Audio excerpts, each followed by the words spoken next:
if you want to kick them off, you can't do that because that's a political issue. And it's like you're going to burn that bridge and it's not recommended. So you just have to suffer. It's all about the suffering.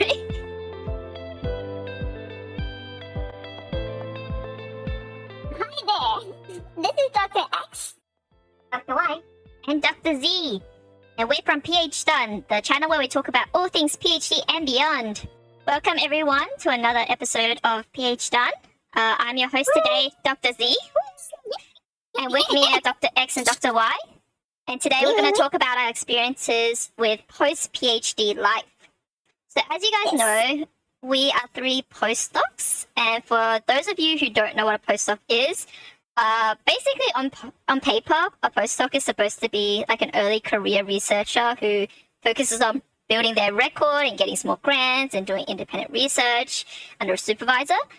But I would say in reality, a postdoc's more like the carrier of the team. So you're basically more skilled than a PhD student, but you don't have the same standing in the field as your supervisor. So you get stuck with like all the admin work and the project management, but you're still expected to like build your own track record and get grants and publish papers in your spare time. What do you guys think? Does that sound accurate? That sound like that's what we do? Sounds about right. Sometimes people think postdoc is another degree, as in it's another qualification that you get after your PhD. But people do stay in this position for a very long time, unfortunately. I think it's that bad. I mean, I would say in Australia, the postdoc pay rate is like a lot higher than the States or other places. Like we get paid like a normal salary. Is there postdoc in the States? Yeah, there are. In other countries, but they get paid like nothing. It's like a bit higher than a PhD, I think. Yeah, well, I consider the postdoc just a job, but you're like the entry level after the PhD. So you're an independent researcher now, technically, but you're not really that independent. But postdoc normally is attached to a project, right? So you're doing a postdoc on a research project, so it's still like a time limit early research position. Yeah, I guess. Yeah. But I find that like with postdocs, because usually there's like a supervisor and then under them is like a couple of postdocs and then under them are like a few PhDs. So you're like in the middle kind of rank. But like I am like hired through a project, but I really do a lot of work for a lot of other projects as well that my supervisor is doing. So. You just end up doing everything for your supervisor, basically. And I find it like, with each of the departments towards the end, it's really just getting enough grants to keep the people and keep the functional department. So there's no like you're on this project, you have that, but then you also do lots of other things. You write grants together. It's not as clear as what's your expected role to be. I think this is a bit of a tangent, but do you find that in your teams that your supervisor tries to keep the same team and try and get funding for you throughout the whole thing? Or is that just like because we're really lucky? I wonder if other people are like that as well, like whether their like supervisor is trying to keep them and tries to find funding for them, or they're just like end of contract, see ya, bye. Bye, Felicia. No, I think it's true because it's beneficial, right? Unless you're a really crap worker, it's more beneficial for you to stay around because you've built things together and you want to work together.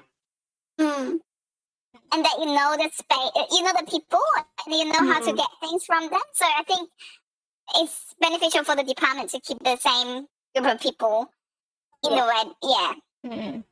Having said that, though, grants is such a, unsure thing. There's still plenty of movement. But it's the nice thing. Like, your supervisor kind of looks out for you.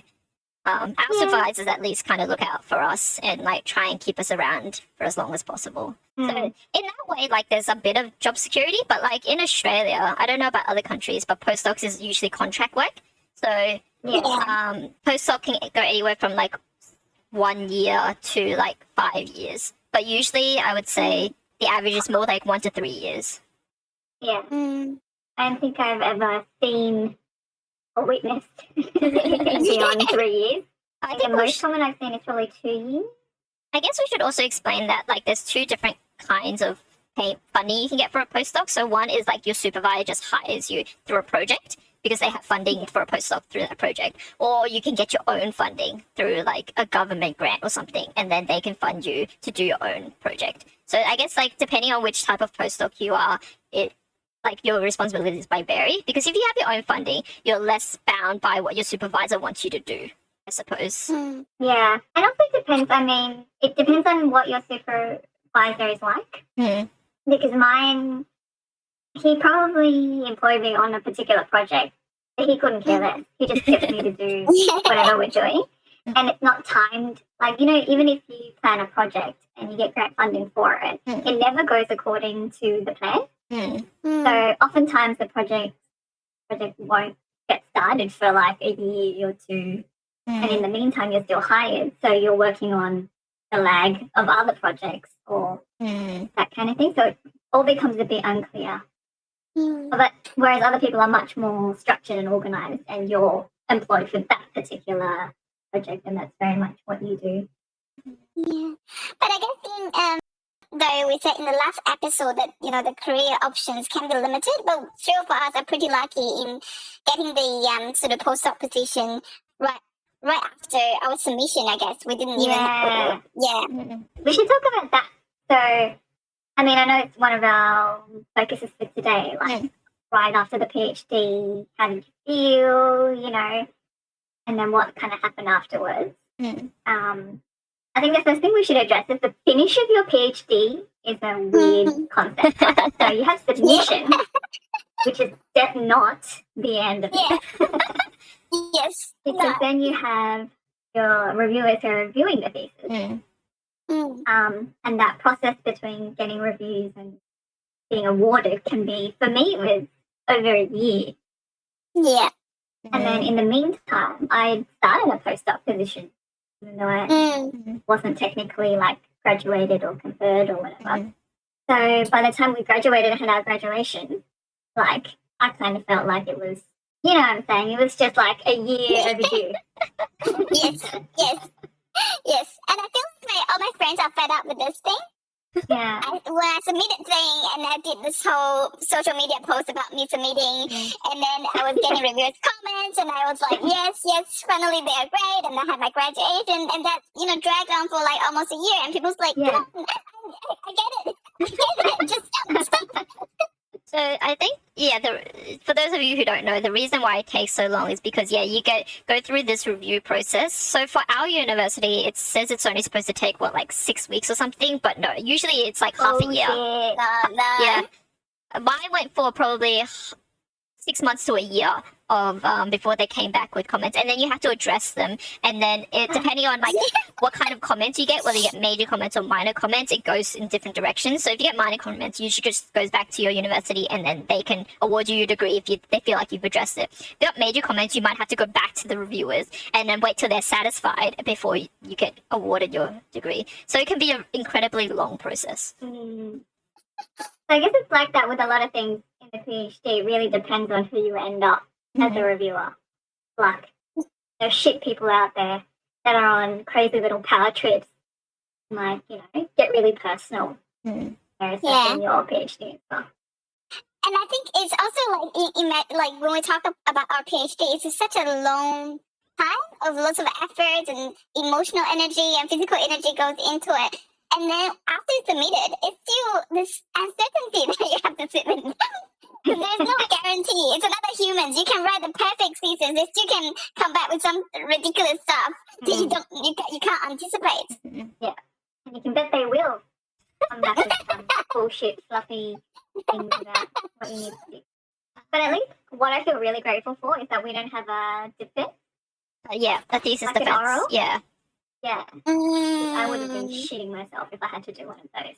Yeah, so for our university, we just had to, it was all paper-based, essentially. So you address the comments and you submit it, and then you have like a form of telling you what exactly you did and how you changed it, and then they just mark that off and then you're fine. But in other places, in Australia as well, you have to have an oral thesis defense. So I think that's like when you go in front of a panel and you just have to, they'll come at you with a lot of questions and you have to basically stand there and defend your thesis. Yeah. There's a lot of pressure, but I guess maybe it's easier to do it that way. Yeah. Because after you've defended it, you're like through, right? Yeah, if they like it, I guess. With that process, do you also involve international reviewers on your panel, or it's just your local school people? For the defense? Yeah. Oh, I'm not sure. I don't know. Yeah, let us know. Comment down below on what your defense was like and like whether you had international panel members. I think maybe now they would because it's like so easy over Zoom. You can just invite someone, right? But maybe, I don't know. Okay, so do we want to talk about what we currently do day to day? Because I don't think anyone knows what a postdoc does outside of academia. Like my friends, like even after I tell them, they're still like, oh yeah, so like what do you do? Like what does that mean? What do you do day to day? Wait, but one question. When you guys tell people what you do, like, because usually people have a job title, right? Yeah. Which ours is like postdoc or whatever. But do you say, oh, I'm a postdoc? I say I'm a researcher. How do you... Yeah, me too. So you're a researcher. That's confusing for me. So I say that I do research at a university. Research and teaching. But mostly people think if you're at the university, you're a lecturer. Like, people get it straight away if you say you're a lecturer. They're like, okay, you've done a PhD and you're working at a university. But if you say you're a researcher, I think they think maybe you're part of a hospital. Yeah, I think people think I do like lab work, like a scientist. But I think that's probably closest to what I do because I don't teach, so I can't say I'm a lecturer. I think lecturing is still very much, research is still very much associated with lab work, like curing cancer and stuff like that. Yeah. People don't realize when we're doing like science or health stuff. Yeah, I guess. They don't really get it. Yeah. I guess, people ask me like what kind of research and then I'll, tell them what I do and they'll be like, oh, so what does that mean? It's an enigma. No one knows. I think like, So did we try to... Sorry, go ahead. I was just gonna like talk about what we do day to day, I guess. Yeah. So what we generally do day to day for those of you who don't know what a postdoc is, it's a rundown in academia. So things I've got on my list are ethics, supervising students, applying for grants, teaching, writing papers, collecting data, analyzing data, project management. This can include things like buying equipment, buying licenses for like measures, collecting, like doing the actual assessments for people if you're going to do like an IQ assessment or something, and like event organization. So organizing like conferences or webinars or all this like other stuff. Does that cover it? Have I missed anything?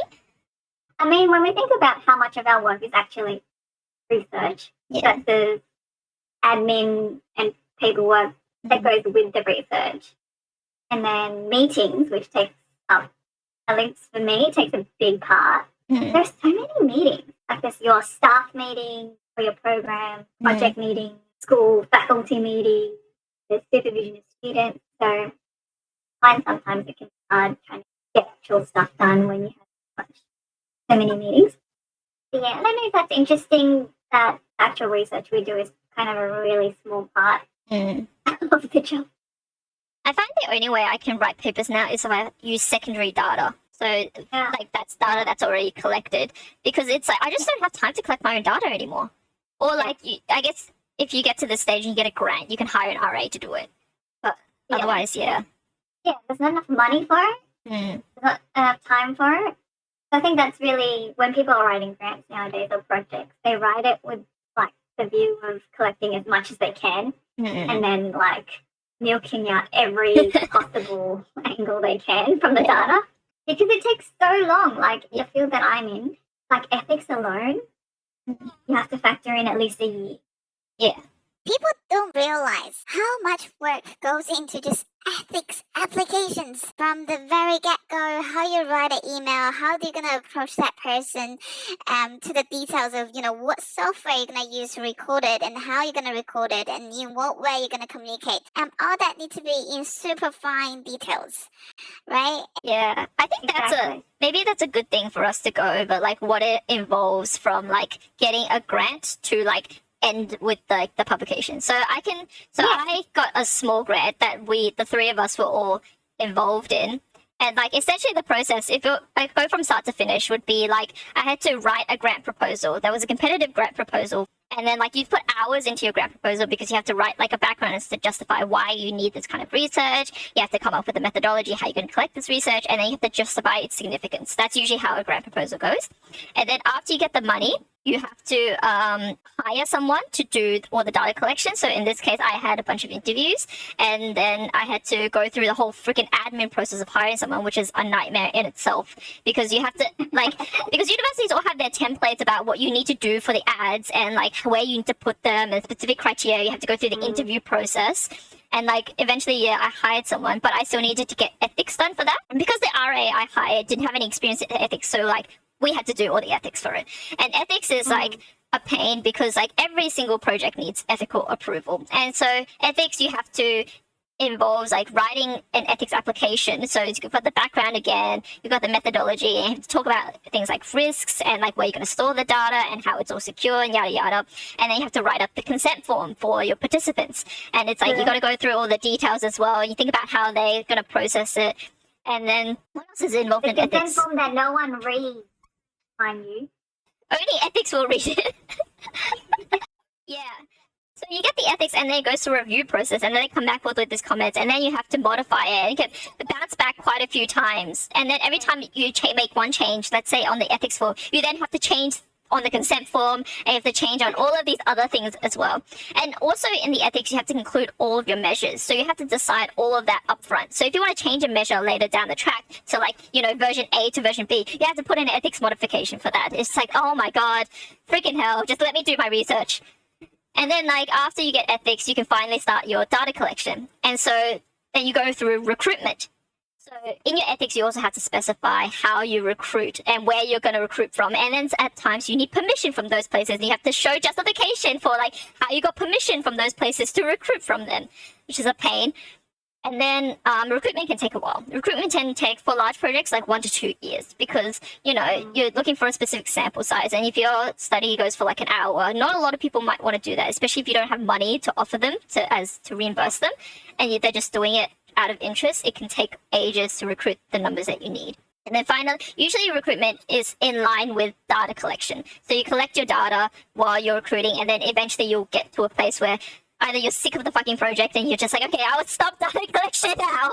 But you have to sort of justify why you've stopped it here. Be like, oh, I have reached saturation.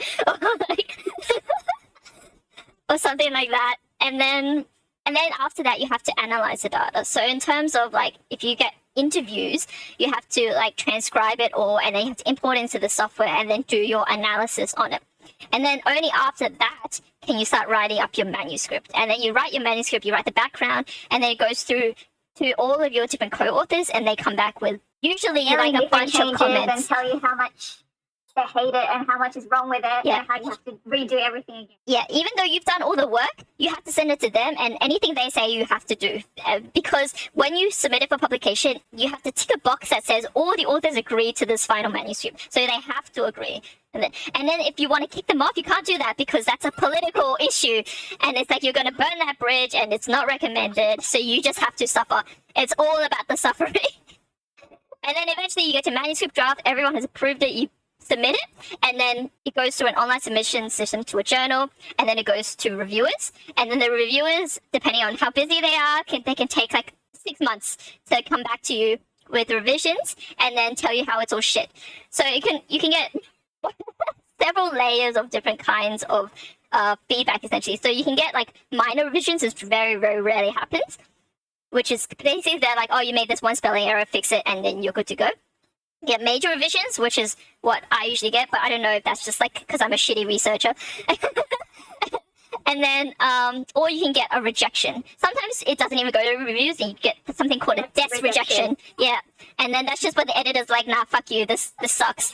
This thing that you've worked like 4 years on, nah, it sucks. Throw it away.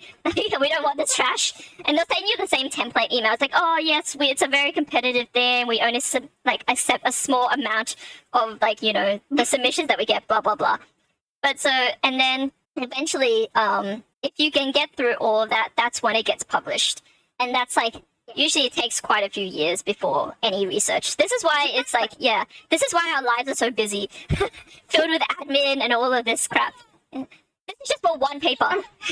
It's pretty ridiculous, right? Like the whole process from getting the funding, which mind you is a competitive process, all the way through to getting a publication is easy, like a year and a half, right? Yeah. And this is for a little project. Yeah. For one publication.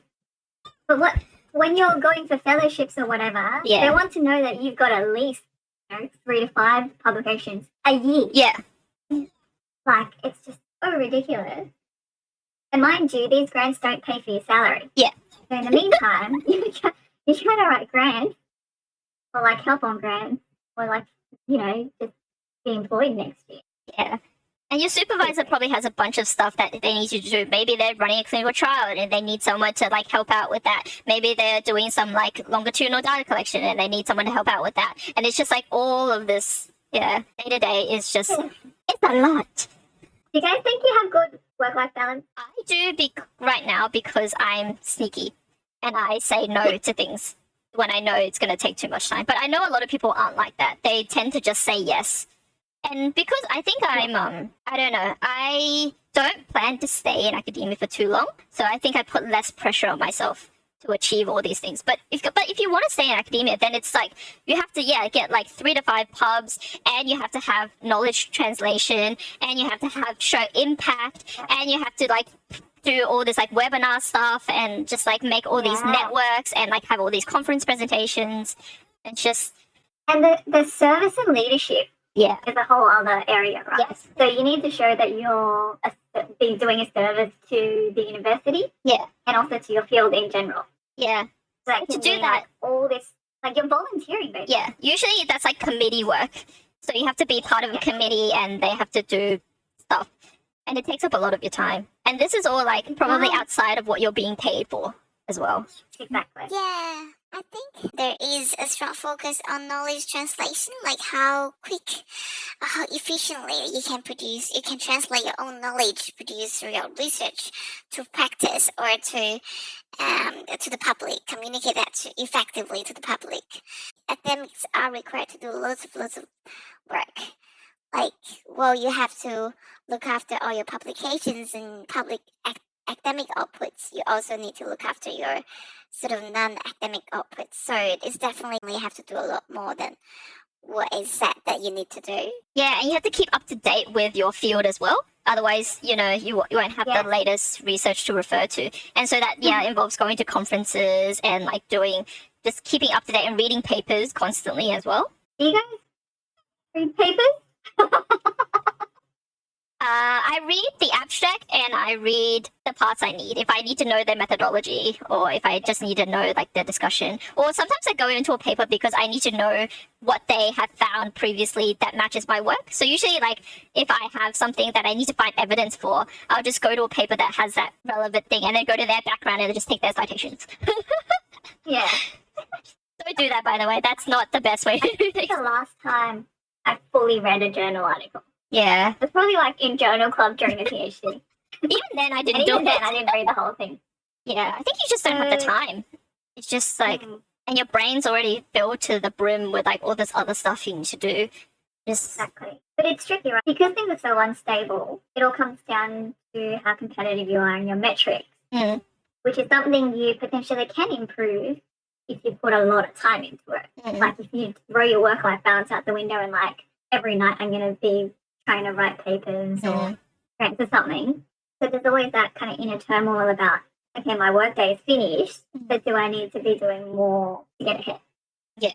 I do see people that probably not haven't been in research for a long time have that expectation that, look, it's my business hours done, it's gone, and so I don't have time for this. But I think if you get to the professor level in academia, basically it means that you probably sit on 5 to 10 different research projects. There are big ones that paying you, the smaller ones you will probably be involving with lots of faculty stuff. You probably have a department, or small or big, but you are managing people. You will have PhD students, lots of PhD students, that you need to provide supervision to. And so I do think that, like, with the project more orientated decisions, they do rely on postdocs to get them organized or remind them. With my supervisor, Mm-hmm. he does not have an EA, which is crazy, right? Which means basically all of us have to pick up all his bullshit work. So in that sense, we're constantly chasing him for things. He'll just dump stuff on you that you have no idea about, like, oh, can you write this, at the end of a project, you have to write, like, a report. It's like, this is a project that I did not work on. And, like, the ethics reporting. So every year you have to report back to the ethics committee to say you're on track or whatever. Yeah. I'm like, well, I don't know because I didn't work on this project. But okay, but you do it. Like, there's this weird culture where you just kind of end up doing it. In academia, I think it does come down to that sort of concept that one person team, because eventually your professor or your supervisor will become famous and people know the person for their research work, and they get approached a lot to sit on different projects, and they become the brand for the research project or for the department. So when you think about this field of work, you think about Professor XYZ.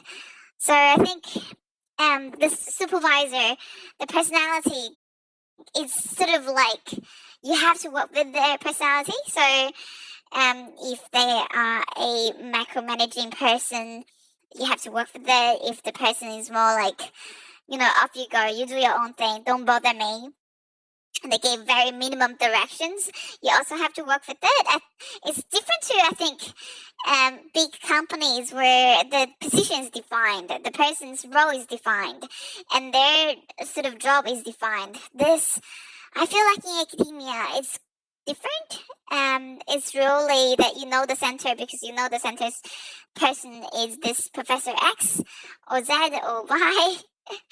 And their personality does filter through works, and you just have to work with their supervision style. Yeah, I think I've had both ways, where it's with the same supervisor. So sometimes I'll send her stuff, and then she'll be like, "Oh no, I'm too busy to read this." And then sometimes I won't send her stuff, and she'll be like, "I needed to read this before you send it out." Like, what do you want? I feel like you can't win, but I think like over time you get used to it. The more you work with them, the more like you understand their patterns and like what triggers them and everything. Having said that, though, because I worked for someone who uber micromanaged me, that was terrible. Like, I would much rather someone who's hard to get a hold of. I mean, I've seen people like postdoc give up on my supervisor because they're just like, I can't work with this much, too chaotic and unstructured and all that kind of stuff. And I understand when you're like fresh out of the PhD, it's hard. But I think for us now, it's been like 2 years, etc. You kind of get a hang of things, and you can find your way through things more confidently. Do you guys think this would be where you end up after a PhD? No, I thought I would be walking around the university campus in my robes, stroking my beard, while students bask in the glory of my PhD presence. So yeah, no, I think it is what I expected of academia because I saw it. Like the postdocs doing it. But it's more, I think, for all of us, we didn't expect to be doing this. I think for me, it was the same as my PhD. So I tried to apply for other jobs and couldn't get any. So I ended up as a postdoc. I'm just maybe not you should break employable, down some guys. of the common career paths. Yeah. Like, what really are your options, right? Yeah. So obviously you have academia, what we're doing. And then you have, it's basically research-related roles in industry, government, or kind of like admin research for like a company. Yeah, that's in Australia. Like, yeah. But I think what was I applying for? I applied for things like pharmaceutical and like industry. And but the problem is like fresh out of PhD, they don't consider a PhD experience. They just think you're a student and they don't realize what it is that you do. So nobody wanted me. I didn't even get any callbacks or anything. Oh, I think I went to one interview and I just like I fucked up the interview question, so that was on me. Something like, oh, I should have been more prepared for this. I think I would know better now because I've interviewed people. But at the time, fresh out of a PhD, I didn't have a lot of experience, which I understand probably also why they didn't hire me. I think the question was something like, what would you do if you were faced with people with competing opinions? And I was just like, I don't know. I didn't know how to answer it. I think it was like probably they were looking for something like, oh, you want like a compromise and you got to try and find the minimal like thing that makes everyone happy or something like that. I don't know what I said. I said something that was clearly wrong. It was just, and then they were just like, oh yes, thank you for your time. See your way out now. But yeah, I think in Australia there's not a lot of options. I mean, like most people will probably go into a postdoc role or like a project management role that's also within research. Yeah. I think it's more common to see people go into, not directly into a postdoc. Like, there aren't that many opportunities. I feel like we were lucky to get into postdocs straight away. I think a lot of people go into, like, research offices. I feel like it's not that hard. I feel like it's one of those things that, like, people are like, oh my god, you got, like, a job before you do a PhD. But look at us, we all did that. Like, it wasn't that difficult. I think it's common, but, like, people don't think it's that common or something. Secret to how to get a job. So what I do, I got this sounds like the most stalkerish thing. So I find them and I like try and set up a meeting with them to just be like get to know them. I'll say something really vague like, oh, I just want to know more about the role, and I set up a meeting with them, and that way they know me and they know my face, and then this is before the interview even happens, and so then it's just like. Then I become like their first thought, and then because they know me, because I think someone told me this, it's like because they hire people that they know. If it's a complete stranger on the street, you don't know who they are. So if you've met them before, it automatically gives you like a foot in the door, essentially. So then, like when I went to the interview, they like it was a lot more comfortable as well. And I think I didn't get hired for the role that I applied for, but she had another role in mind, which is what I ended up doing. That's the same for me. I like contacted during my PhD. And just like expressed that I'm keen. And then when a role came up later, I think she remembered my name. Mm. I hadn't met her. Mm. She kind of knew my name. Mm. And so, yeah, I think when they think that you're keen, that initiative, they like it better. Yeah. But also, one thing that I found that served me in my role now, kind of like my second job, was my supervisor for my PhD. Because he had such a good reputation. Like people were kind of like, oh yeah, if you did a PhD with him, then you're bound to be legit. So honestly, like one of the things that my supervisor later told me that really impressed her was because I'd won this small 3-minute thesis competition at like the university or like a hospital or something. Yes, you remember my talk well. And so that really impressed it. I think it was just like things like awards and stuff because like everyone at that stage is kind of the same. So like if you have anything that you can stand out, like that's what they'll remember and they'll be like, oh yeah, this person must be good because they won this award or something. So like I think do your PhD, I guess that's just a tip for in your PhD, try and do as many of those things as you can because you never know. I didn't think I was going to win, but like I just like, and I only did it because my postdoc supervisor pushed me into it. I really didn't want to do it because I don't like public speaking. But she was just like, oh, no, you have to do it. Like, literally, you have to do it. I'm like, oh, okay, then. Because, like, if I'm made to do something, I'll put my all into it. But, but you never know what will, help you with your future career. So just, like, try as many things as you can. And, like... Yeah.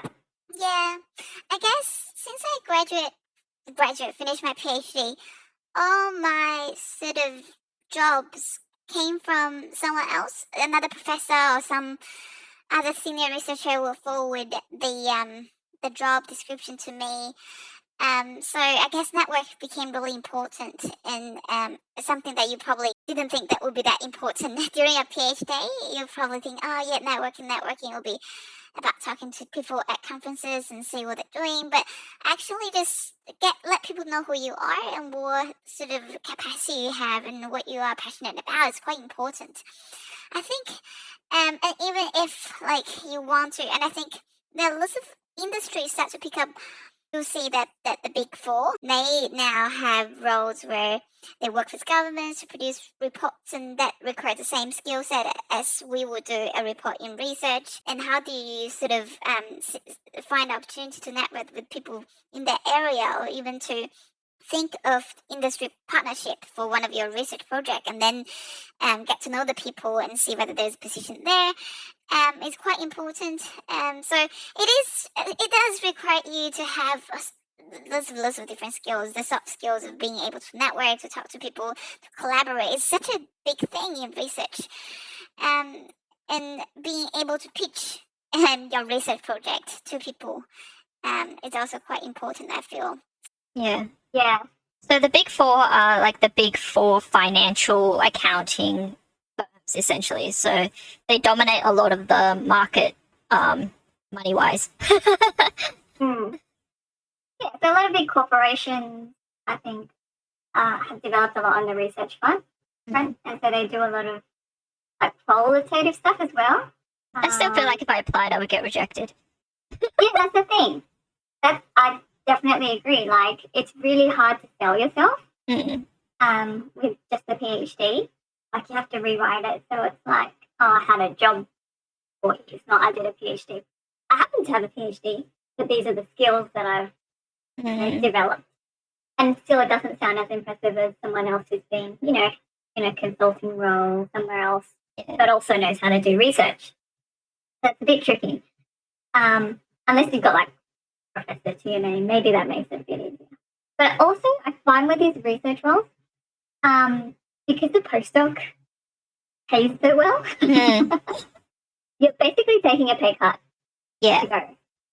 So the longer you stay in your postdoc role, the harder it is to make that jump out of academia, because you're basically starting from the ground up again. Yeah, but I guess that's just for Australia, though.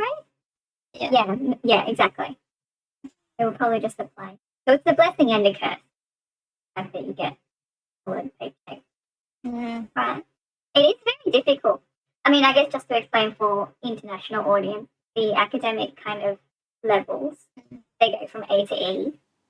And when you kind of fresh out of a PhD, you start on the upper tiers of a level A, and keep jumping up until, so I think level D is associate professor, and then level E is professor. It's a little bit different because in the United States, at least, you're like, assistant professor is like a lecturer or postdoc here. Okay. So it sounds a lot higher in the States.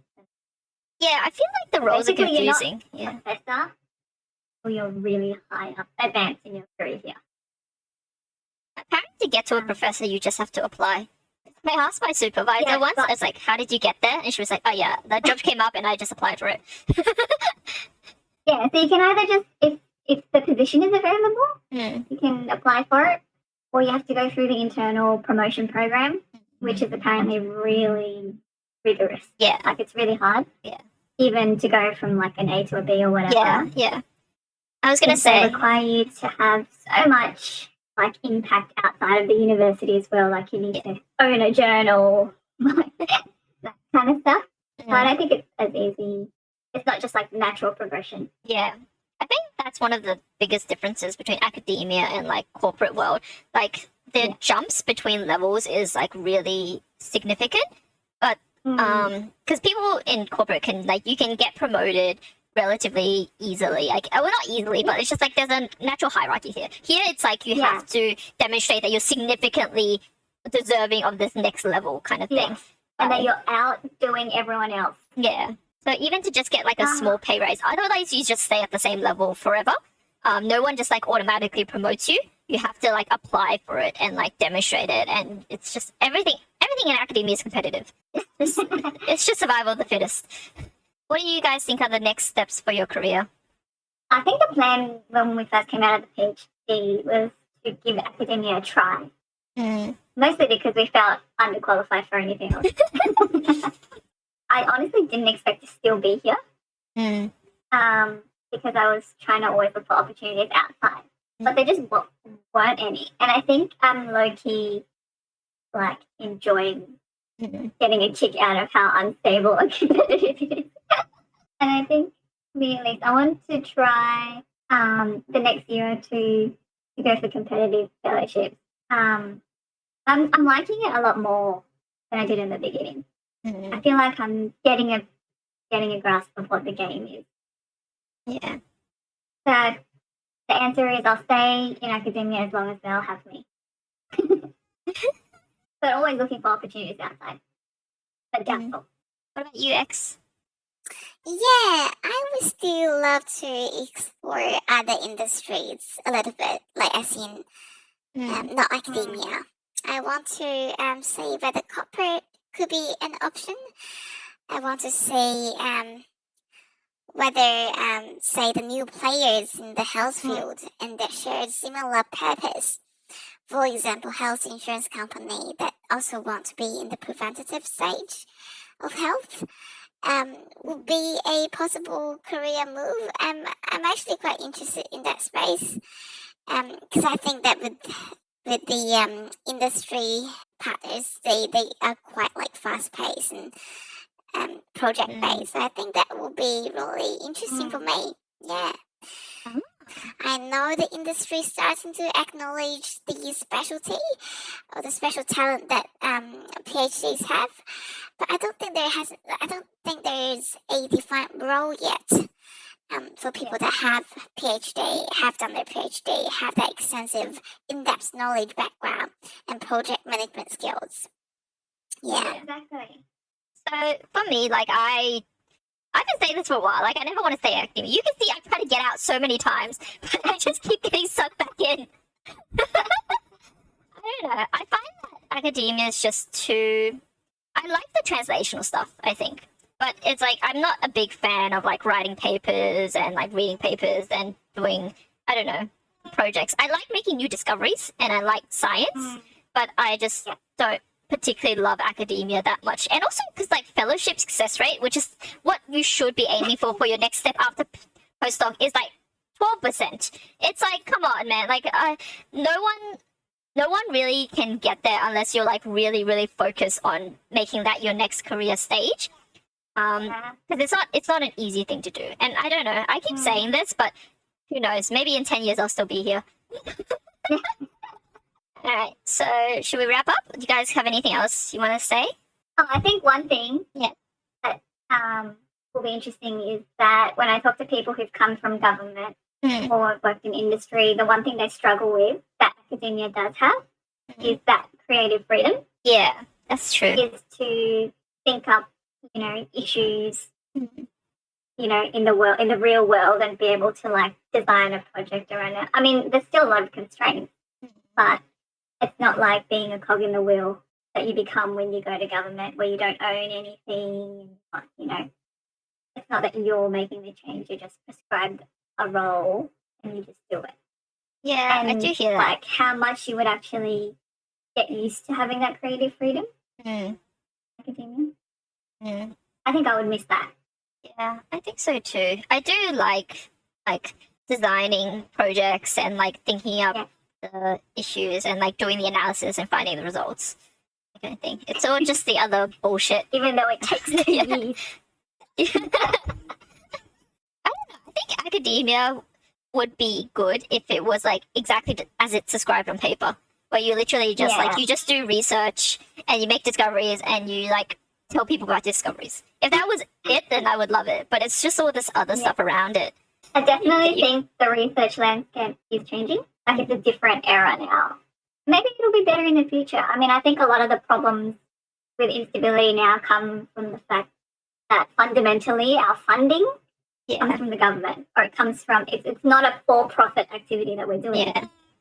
That's why it's unstable. But if more of these like big corporations get on board with research, then it might be a bit easier in the future. Just on that point about stability, I used to think that academia was a really unstable position. I remember thinking that during my PhD, which is why I kind of wanted to get out. But I remember my postdoc supervisor, she was kind of like, you think that, but like something always comes up. And now that I'm in this position that she's in, I realize that that's true. Like even though it's contract work, there's always going to be the next thing. and there'll always be someone who hire you for your skills because as long as you're good at what you do, like if you're shit, then like maybe but people still hire you, but like they'll quickly realize you're terrible and then not want to work with you again. But like I think it's more stable than I initially thought it was, which is You always have something. Yeah. And there's a weird kind of paradox happening with COVID, right? Where us being in like hired contracted positions made it easier for us, like harder to get rid of us. Because the university doesn't own us. Like a parasite. We've basically earned our own money. Yeah. So it's like these other positions that are supposedly more stable, that are central to the university, that got cut. They have that. Yeah, that's true.